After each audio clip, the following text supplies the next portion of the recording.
That's a really cool one. I don't see that variety it's got a really bright orange, very fuzzy. Definitely not an insect to be messed with. I'm in my yard, just doing some yard work, so I thought for a change of pace I'd do a video here. So happy Sunday. Now, Sunday used to be a day to honor the sun when they thought it was a deity, but no one thinks that anymore, and lots of people use the word Sunday without giving a second thought to that origin.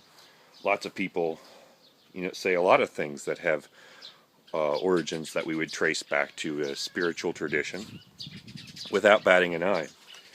Yesterday, I took a little break from studying, dropped by a user named Piro, who's been doing videos on YouTube about religion, philosophy, spirituality. I think he gets into other things like politics too. Anyways, I'll put his channel there. And we had a pretty good discussion. So he's talking about what is spirituality. If someone like us, like he and I, both identify ourselves as an atheist, and yet does spirituality have any meaning to us at all? I've done a video on this topic before.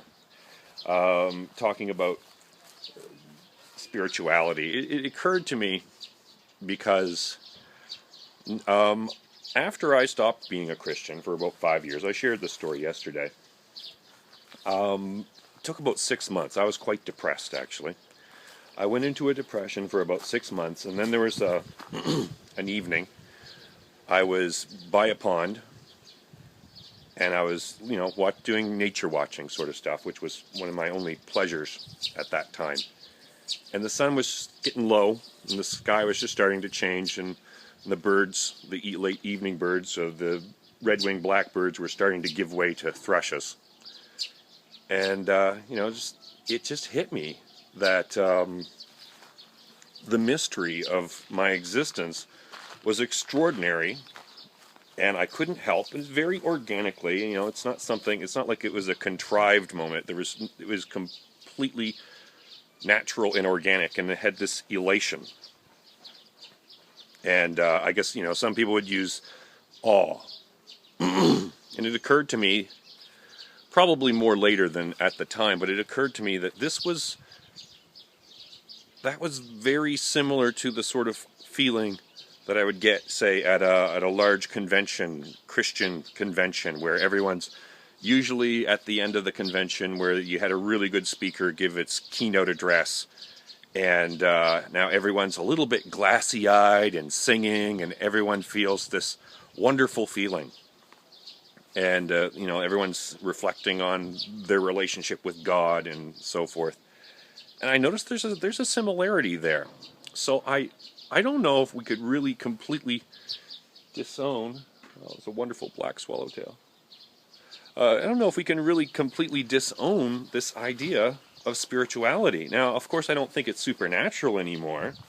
I think we have a material explanation, or at least some promising avenues of material explanation for what spirituality is and what we mean when we have a spiritual experience. So I don't think that we can completely, or should completely, disown ourselves from it.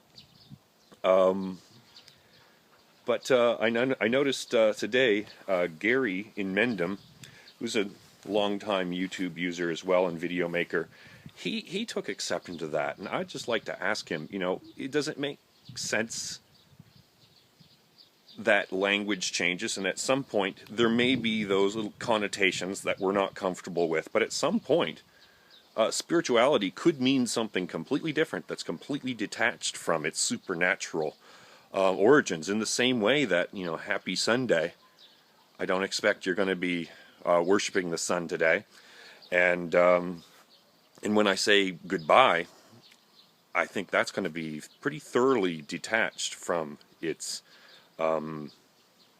theistic connotations. What do you think? Can we rehabilitate? Can we purposefully rehabilitate language, or is it kind of be something that really happens in its own natural, organic way? I tend to favor the latter explanation. Anyways, that's thoughts for today. 72 Day Star, out.